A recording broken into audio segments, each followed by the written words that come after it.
Welcome in this lecture. हम crystal बंधन ऊर्जा का अध्ययन कर रहे हैं, जिसमें हमने आकर्षण ऊर्जा और प्रतिकर्षण स्थितिज ऊर्जा के बारे में पढ़ा। प्रतिकर्षण स्थितिज ऊर्जा के सूत्र में कुछ संशोधन बोर्न और मेयर ने किया। तो बोर्न और मेयर के ये जो संशोधन है, इसे हम गणितीय रूप में एक बोर्न मेयर समीकरण के रूप से भी जानते हैं। तो आज हम इसका अध्ययन करेंगे।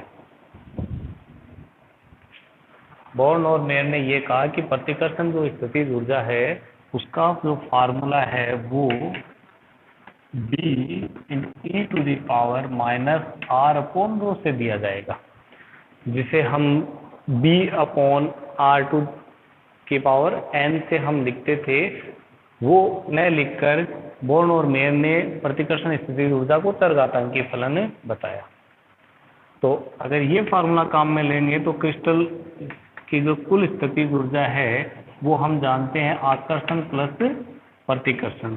तो U = आकर्षण ऊर्जा का फार्मूला हम ड्राइव कर चुके हैं कि α E² का और अपॉन R, और प्रतिकर्षण स्थितिज ऊर्जा B e⁻⁻r/ρ से हम इसको रिप्रेजेंट करते हैं। तो सबसे पहला काम अपना है कि इस B का मान ज्ञात करना। तो B का मान ज्ञात करने के लिए हम जानते हैं कि R बराबर R0 पर जो स्थितिज ऊर्जा होती है वो क्या होती है, न्यूनतम होती है। और न्यूनतम की शर्त ये होगी कि वहां पर U का जो अवकलज होगा वो क्या होगा, 0 होगा। अगर ये शर्त हम यहाँ रखें तो हम B का मान ज्ञात करेंगे। देखिए यहाँ जो रो है वो एक नियतांक है, जिसे प्रतिकर्षी घातांक कहा जाता है, रिपल्सिव एक्सपोनेंट। तो U का अवकलन करते हैं हम, तो देखिए क्या है, -kα E² को कांस्टेंट मानते हुए 1/r का हो गया -1/r², और प्लस B कांस्टेंट है e⁻⁻r/ρ का हो गया -1/ρ और e⁻⁻r/ρ। ये कहाँ पर 0 होगा, R = R0 पर। तो जहाँ भी R है वहाँ हमें क्या रिप्लेस करना पड़ेगा, R0। तो R = R0 पर ये क्वांटिटी क्या है, 0 है। तो यहाँ से देखिए हम किसका मान ज्ञात कर सकते हैं, B का। तो ये दोनों माइनस माइनस प्लस हो गया, ये टर्म माइनस की होगी, ये इस तरफ आगे किस में लिखी जाएगी, प्लस में। तो B = अगर मैं लिखना चाहूँ तो रो इधर मल्टीपल में आ जाएगा और e⁻ इधर पॉजिटिव में आ जाएगी, यहाँ R02 रह जाएगा। तो B में भी रिटर्न एज kα E²/R02 और e⁻R0/ρ। ये B का मान हम यहाँ रखते हैं, ठीक है। और हम स्थितिज ऊर्जा U को बता सकते हैं। तो U = हो गया -kα E²। देखो kα E², ये दोनों टर्म में कॉमन है, तो इसको मैंने कॉमन लिख लिया। यहाँ रह गया 1/r, और ये टर्म जो है, जो पॉजिटिव है, ये होगी -ρ/R02 और e⁻, यहाँ है -r/ρ और यहाँ है प्लस का R0/ρ। तो माइनस अगर कॉमन ले लें तो R -R0/ρ, ये लिखा जाएगा। तो स्थितिज ऊर्जा का फार्मूला बोर्न और मेयर संशोधन के बाद में ये आ जाएगा। अब पुनः न्यूनतम अगर स्थितिज ऊर्जा ज्ञात करनी है तो हमें पता है R को किससे रिप्लेस करना पड़ेगा, R0 से। तो R = R0 पर, तो यहाँ -kα E², देखिए क्या हो गया, 1/R0 और -ρ/R02 और e⁻ ये हो गई 0 मीन्स 1। तो ये वैल्यू इनमें से कॉमन आ रहा है, R0। तो हम इस न्यूनतम स्थितिज ऊर्जा को लिख सकते हैं -kα E²/R0 और 1 -ρ/R0, ठीक है। तो जो प्रतिकर्षी घातांक है ρ, इसको कैसे ज्ञात किया जाता है, आगे क्या अपना वो पढ़ेंगे। लेकिन एक फार्मूला हम यहाँ से भी बता सकते हैं। अगर हमें किसी क्रिस्टल के लिए उसकी न्यूनतम बंधन ऊर्जा, ठीक है, का मान अगर हमें पता हो, चालक ऊर्जा का मान अगर हमें पता हो, तो यहाँ से हम अगर आर नॉट डिफाइंड है किसी आयनिक क्रिस्टल के लिए, तो हम रो का मान यहाँ से ज्ञात कर सकते हैं। लेकिन इसके अतिरिक्त अगर हम यू मिनिमम भी हमें नहीं पता है, तो हम रो का मान दूसरी विधि से ज्ञात करते हैं। उस विधि में एक जो गणितीय संबंध आएगा उसे हम बोर्न-मेयर संबंध कहते हैं, और या बोर्न-मेयर इक्वेशन कहते हैं। तो यहाँ हमारे जो काम में आने वाली इक्वेशन है, इसको मैं अलग से लिख लेता हूँ, ये काम में आएगी। तो U is equal to -k alpha E square 1/r minus rho upon are naught square E to the power R naught upon rho. ये यू मिनिमम हम तुरंत इससे ज्ञात कर लेंगे। तो इसी बोर्न-मेयर फार्मूले के अंदर ही दूसरा टॉपिक जो है प्रतिकर्षी घातांक जो है रो,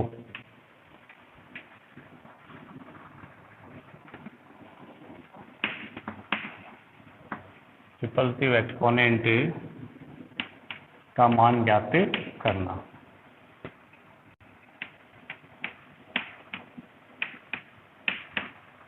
देखो रो का मान हम किसी क्रिस्टल की संपीड्यता से ज्ञात कर सकते हैं, क्योंकि हम जानते हैं संपीड्यता क्या होती है। संपीड्यता होती है आयतन विकृति का व्युत्क्रम। किसी वस्तु पर दाब वृद्धि से उसके आयतन में जो अपेक्षित परिवर्तन है वो आयतन विकृति कहलाता है।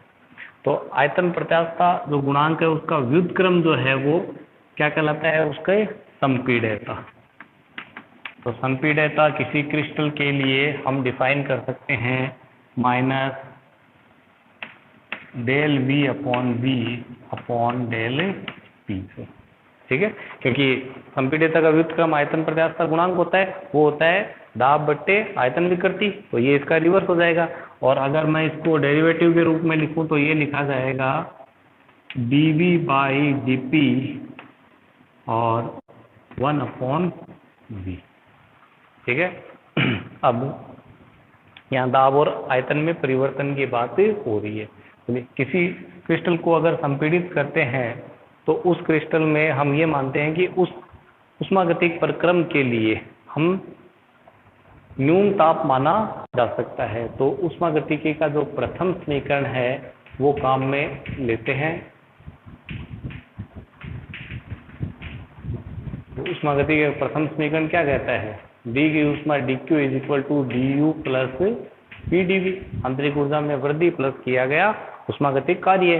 क्योंकि संपीड़न जो प्रक्रम है उस प्रक्रम में हम ये मानेंगे कि निकाय को बाहर से कोई ऊष्मा नहीं दी जाती, न्यून ताप पर होने वाला प्रक्रम है, इसलिए इस dq को हम संपीड़न के लिए क्या मान सकते हैं, 0। तो यहाँ से हम लिख सकते हैं du इज इक्वल टू क्या है, p dv, या माइनस का du upon dv that is equal to क्या है, माइनस t, ठीक है। और आप इसको dp अपॉन dv अगर लिखें तो dp का v के सापेक्ष तो इसका 2 बार अवकलन हो जाएगा, that is equal to minus d2u by dv square, ठीक है। तो dp बाई dv टर्म यहाँ है और dv बाई dp यहाँ है, तो इसको मैं एक बार रिवर्स लिखता हूँ। 1 अपॉन बीटा अगर मैं लिखना चाहूँगा तो ये क्या हो जाएगा, minus v dp by dv, ठीक है। तो dp बाई dv जो टर्म है इसकी वैल्यू हम यहाँ से रख सकते हैं। तो 1 अपॉन बीटा में b return as minus minus plus and v d2u by dv square, ठीक है। तो ये बीटा को हम इस रूप में लिख सकते हैं। अब हम d2u बाई जो dv स्क्वायर है इसको समझते हैं कि इसको कैसे हम डिफाइन कर सकते हैं। देखिए, यदि आयनों के मध्य, यदि कोई आयनिक क्रिस्टल है ना, उसके आयनों के मध्य दूरी जो है वो कितनी है, r है, तो उसका प्रति अणु जो आयतन होगा, तो आयन क्योंकि दो परमाणु अणु 2 से मिलके बना है, तो इसलिए हम उसके आयतन के लिए सिंपल हम उसको घनीय संरचना मानते हुए लंबाई गुना चौड़ाई गुना ऊंचाई, ठीक है, घनाभ का फार्मूला लगाएंगे। लेकिन आयनों के मध्य दूरी आ रही है, इसलिए हम उसके आयतन में यहाँ पर लंबाई को क्या ले लेंगे, डबल ले लेंगे। तो 2r r that is equal to 2r3।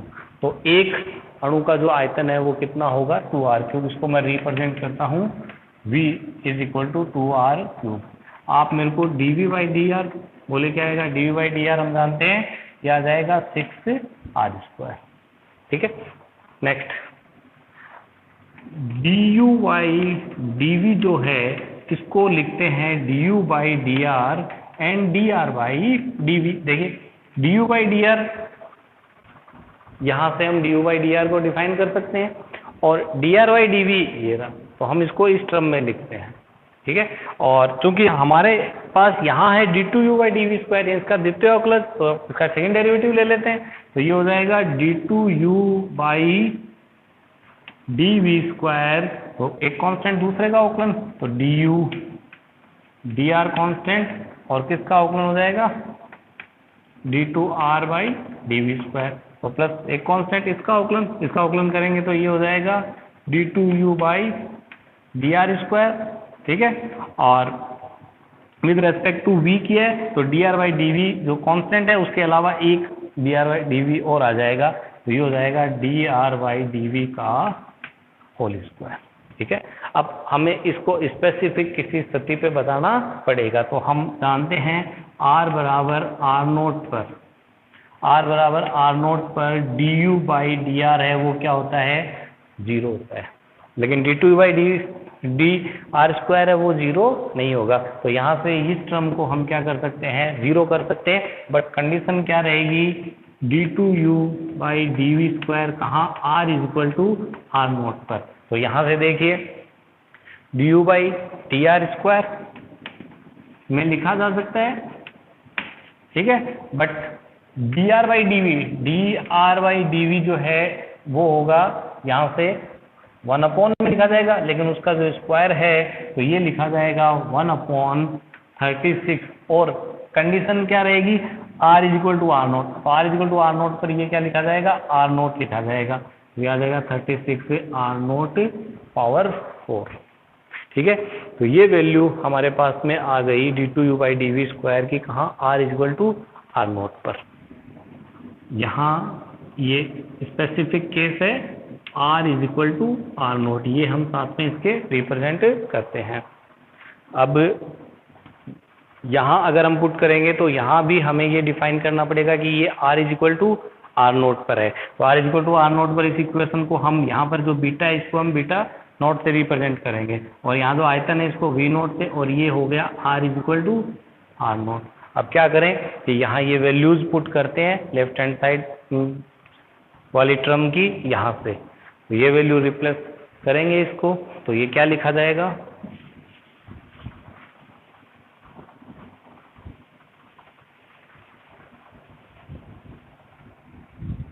1/β0 = v0 into ये वैल्यू अपॉन 36r0⁴ और d2u/dr², r = r0 पर। ठीक है, अब v0 हम जानते हैं कि v = क्या था, 2r³ था, तो v0 क्या हो जाएगा, 2r0³। यहाँ से जो वैल्यू कैंसिल हो रही है उसको कैंसिल कर देते हैं, और 1/β0 = ये आ गया 1/18r0 d2u/dr², कहाँ, r = r0 पर। ठीक है, ये अपने पास में समीकरण आ गया। यदि इसे हम थोड़ा सा संशोधित करके देखिएगा, यहाँ पुनः मैं अगर r0² से इसको मल्टीप्लाई करता हूँ तो ये हो जाएगा r0³, और इसको मैं 2 इसमें से अलग ले लेता हूँ और ये ऐसे रिप्रेजेंट करता हूँ 9 × 2। तो 2 वापस किस में लिखा जा सकता है, v0 में। तो 1/β0 = आ गया r0² we not 9 v naught और d2u by D R square कहाँ r is equal to r naught पर। ये वैल्यूज इधर लाएं तो ये हो जाएगा 9 v naught is equal to r naught square d2u by D R square. यह जो समीकरण है यह बोर्न-मेयर का सूत्र कहलाता है। इस फार्मूले को हम बोर्न-मेयर का सूत्र कहते हैं, जहाँ बीटा जीरो और वी जीरो हम जानते हैं साम्य अवस्था पर आयतन वी नोट प्रति अणु आयतन, और बीटा नोट जो है वो कहलाती है संपीड्यता क्रिस्टल की साम्य अवस्था पर, जो कि एक ज्ञात क्वांटिटी है, उसको हम अलग से ज्ञात कर सकते हैं। उस संपीड्यता को ज्ञात करने के लिए इंटरनल स्ट्रक्चर की देखने की जरूरत नहीं है। ठीक है, अब यहाँ पर ये जो क्वांटिटी है इसको हम अगर और डिफाइन कर देंगे तो ये फार्मूला और क्लियर हो जाएगा, किसके लिए, प्रतिकर्षी घातांक को ज्ञात करने के लिए। ठीक है, तो यहाँ आप देखिए d2u by D R square की हमें जरूरत है, और d2u by D R square कौन देगा, इस इक्वेशन से। तो इस इक्वेशन से आप d2u by D R square की वैल्यू फाइंड कीजिए, क्या आती है देखिए। पहले अवकलन करें du by D R minus के एल्फा ई स्क्वायर कॉन्स्टेंट 1 अपॉन आर का अवकलन हो गया माइनस 1 अपॉन आर स्क्वायर, और minus rho upon are naught square constant है, और ई टू द पावर।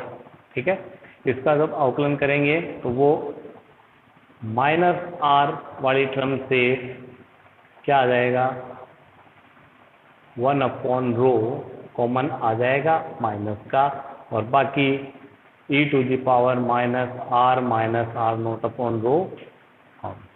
ठीक है, तो यहाँ ये रो से रो कैंसिल हो जाएगा, और नेक्स्ट इसका एक बार और अवकलन करना है d2u by D R square.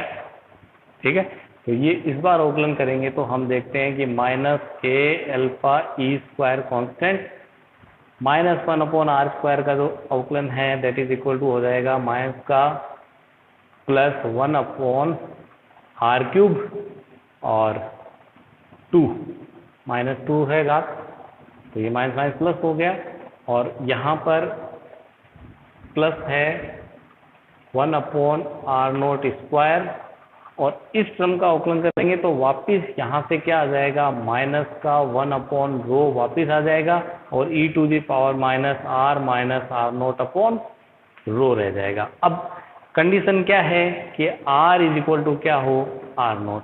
तो r is equal to r naught के लिए देखिए ये वैल्यू क्या रहेगी, माइनस के alpha E square 2 upon are naught cube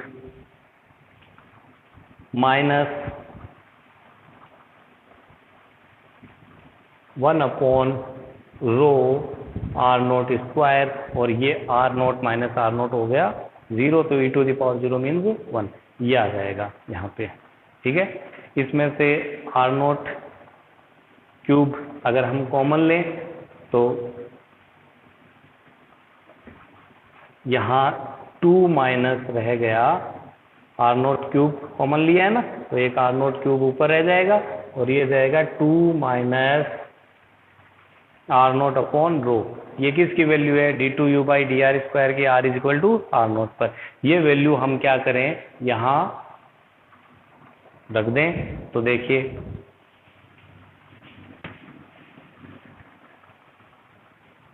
9 we naught upon beta zero is equal to r naught square into minus के alpha ई square. ठीक है, ये आर नोट स्क्वायर बाद में लिख देते हैं, और पॉन क्या है, आर नोट क्यूब। ठीक है, और 2 minus are naught upon rho, तो यहाँ से आर नोट से ये एक आर नोट रह जाएगा, तो 9 we naught upon beta naught is equal to minus के alpha E square upon are naught 2 minus are naught upon rho. देखिए ये जो समीकरण है, यह समीकरण में के कूलाम नियतांक, एल्फा मेडुलन कांस्टेंट, ई आवेश इलेक्ट्रॉन का अकेले का, आर नोट जो है वो साम्यावस्था दूरी, और बीटा नोट जो है वो संपीड्यता साम्यावस्था पर, वी नोट जो है वो प्रति अणु आयतन साम्यावस्था पर। ये सारी क्वांटिटीज अगर हमें पता है तो हम किसका मान ज्ञात कर सकते हैं? प्रतिकर्षी घातांक रो का मान ज्ञात कर सकते हैं। और प्रतिकर्षी घातांक रो का मान अगर हमें पता लग गया तो उसके बाद में हम क्या कर सकते हैं? क्रिस्टल की जो चालक ऊर्जा है उसका मान ज्ञात कर सकते हैं, और या फिर क्रिस्टल की न्यूनतम जो ऊर्जा है उसका मान भी हम ज्ञात कर सकते हैं यू मिनिमम वाले फार्मूला से, रो की वैल्यू। और दूसरा मैंने आपको तरीका बताया कि अगर आपको न्यूनतम चालक ऊर्जा यानी यू मिनिमम पता है तो आप वहां से भी क्या कर सकते हो? घातांक रो का मान ज्ञात कर सकते हो। ठीक है, आज का ये टॉपिक है। इस टॉपिक से रिलेटेड जो न्यूमेरिकल्स है वो आप देख लीजिएगा। इसके बाद में अगली क्लास में हम जो विभिन्न प्रकार के बंध उनका हम अध्ययन करेंगे।